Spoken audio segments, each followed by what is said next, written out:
5G आ रही तो बहुत कुछ बदलाव होने वाला है, बहुत ही कुछ अच्छे होने वाला है। हम लोगों ने मोबाइल जो है वेटिंग में रखा हुआ था, अब मोबाइल जो है ले चुके हैं, कल से उसका इस्तेमाल करना भी शुरू कर देंगे। इसके पहले जब हम 4G चला रहे थे उसके मुकाबले ये ज़्यादा अच्छा काम कर रहा है। बहुत कुछ परिवर्तन का मतलब जो कार्य प्रणाली है या कार्य क्षमता उसकी कहेंगे, उसमें जो है सुधार होगा। इंटरनेट की दुनिया में क्रांति लाते हुए भारत ने पिछले दिनों 5G सर्विस लॉन्च कर दिया। प्रधानमंत्री नरेंद्र मोदी ने देश के अलग अलग हिस्सों से इसकी शुरुआत की और आज विजयादशमी के दिन 5G सर्विस की जो टेस्टिंग है वो शुरू की गई है। दिल्ली, मुंबई, कोलकाता समेत जो 4 शहर हैं देश के, वहाँ से इसकी टेस्टिंग की जा रही है और उन्हीं शहरों में से एक है धर्मनगरी वाराणसी। वाराणसी में आज इस सर्विस की जिस जगह से टेस्टिंग की जा रही है वो है काशी विश्वनाथ का ये सबसे बड़ा दरबार। महादेव के इस सबसे बड़े दरबार से जियो कंपनी ने 5G सर्विस की जो टेस्टिंग है वो शुरू कर दी है और इसके साथ ही बनारस के लोगों का जो इंतजार था लंबे समय से वो अब खत्म हो गया है। 5G सर्विस को लेकर जो लोग हैं वो बेहद उत्साहित हैं, बेहद खुश हैं। अगर वाराणसी की बात करें तो वाराणसी में काशी विश्वनाथ कॉरिडोर के अलावा गंगा घाट और बाबतपुर इंटरनेशनल एयरपोर्ट पर भी 5G टेस्टिंग की टेस्टिंग की जा रही है और इसका जो लाभ है वो लोगों को धीरे धीरे मिलना शुरू हो गया है। फिलहाल अगर फौरी तौर पर ये बात करें तो फौरी तौर पे जो जियो कंपनी है वो अपने जो चुनिंदा उपभोक्ता हैं उनको ही ये सर्विस दे रही है और इसके तहत 1 Gbps जो स्पीड है वो लोगों को मिलेगा और इसके साथ ही जो अनलिमिटेड 5G डाटा है वो जियो कंपनी अपने उपभोक्ताओं को दे रहा है। तो निश्चित तौर पे जो लोगों का उत्साह था, उमंग था, वो एक बार देखने को मिल रहा है। इसके लिए ज़रूरी ये है कि आपका फ़ोन 5G होना चाहिए और इसके लिए आपको सिम बदलने की ज़रूरत नहीं है। 5G टेस्टिंग की जो है वो शुरू होने जा रहा है, सर्विस की टेस्टिंग शुरू हो गई बनारस से और ख़ासतौर से बाबा विश्वनाथ धाम से। क्या कहेंगे, कितना कुछ परिवर्तन आने वाला है?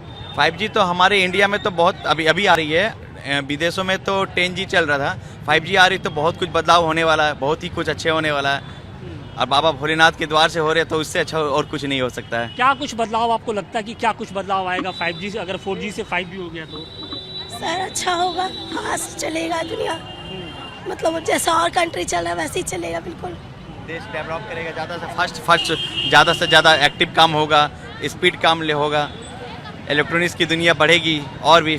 सर आज से 5G सर्विस की जो टेस्टिंग है वो शुरू हो गई है, जियो ने टेस्टिंग शुरू कर दी और इसके लिए खास तौर से जो महादेव के सबसे बड़े दरबार को चुना गया है। क्या कहेंगे, इस सेवा का कितना लाभ आप लोग को मिल पा रहा है? देखिए 5G सर्विस बहुत अच्छी चीज़ है और अभी तो आज चूँकि टेस्टिंग के स्टेज में रहा, लेकिन हम लोगों ने जैसा देखा उसके हिसाब से ऐसा लग रहा है कि स्पीड इसकी जितनी ज़्यादा त्वरित हो गई है तो इससे हम लोगों को लाभ तो निश्चित रूप से मिलेगा। व्यवसाय में भी इसका बहुत बड़ा लाभ है और व्यक्तिगत रूप से भी जो समय बहुत ज़्यादा लगता था 4G में और 3G की वजह से, उसमें बहुत ज़्यादा स्पीड का परिवर्तन आ गया है और उससे हमको लगता है कि काफ़ी लाभ मिलेगा। काफ़ी लाभ मिलेगा।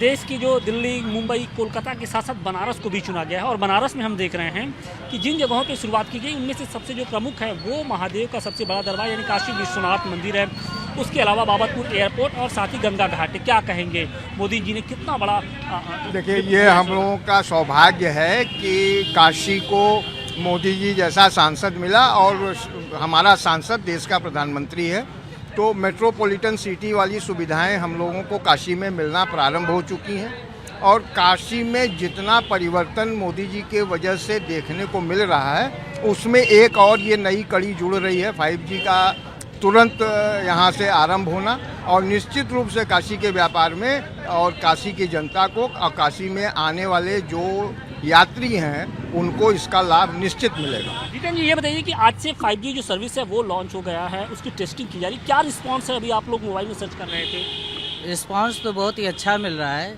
क्योंकि इसके पहले जब हम 4G चला रहे थे उसके मुकाबले ये ज़्यादा अच्छा काम कर रहा है। हाँ, कहीं कहीं कुछ ऐसे होते हैं कि जैसे यूट्यूब वगैरह में थोड़ा बहुत परेशानी हो रहा है, लेकिन उम्मीद है कि शाम तक वो भी अच्छा चलेगा।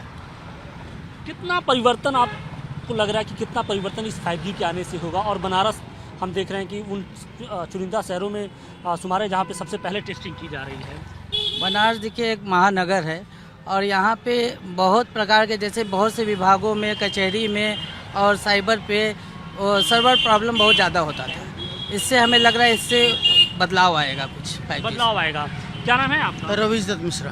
रमेश भाई ये बताइए कि 5G जो सर्विस है वो लॉन्च हो गया है, उसकी टेस्टिंग की जा रही है, क्या रिस्पांस है अभी शुरुआती स्तर पे? शुरुआती स्तर पे अभी देखा जाए तो मतलब पूर्णतया इसको जो है अभी संतुष्टिजनक नहीं कहा जा सकता है, क्योंकि धीरे धीरे हो सकता है अभी शाम तक या रात तक या कल सुबह हो सकता है हम लोग को फुल स्पीड जो अभी मिलती है वो आगे मिलने लगे। 4G के मुकाबले आप इसमें कितना परिवर्तन देख रहे हैं 5G में? 4G के मुकाबले तो कहना अभी सर मुश्किल है, क्योंकि अभी एकदम पूर्ण रूपेण ये जो है लॉन्च हो नहीं पाया है। अभी इसका पहला लॉन्चिंग है, तो अभी हम लोग थोड़ा देख लें, तभी इसका रिजल्ट हम लोग और अच्छा बता पाएंगे। कहा जा रहा है कि बहुत कुछ परिवर्तन होगा, क्या उम्मीद आप लोग लगाए हैं? बहुत कुछ परिवर्तन का मतलब जो कार्य प्रणाली है या कार्य क्षमता उसकी कहेंगे, उसमें जो है सुधार होगा। जैसे 2G था, 3G था, 4G था, उसके बाद अब 5G आ गया है, तो स्वाभाविक सी बात है कि इसमें कुछ ना कुछ सुधार जरूर है। कितना इंतजार था आप लोग को? बहुत इंतजार था। हम लोगों ने मोबाइल जो है वेटिंग में रखा हुआ था, अब मोबाइल जो है ले चुके हैं, कल से उसका इस्तेमाल करना भी शुरू कर देंगे और उम्मीद है कि बिल्कुल अच्छा रिजल्ट मिलेगा इसका।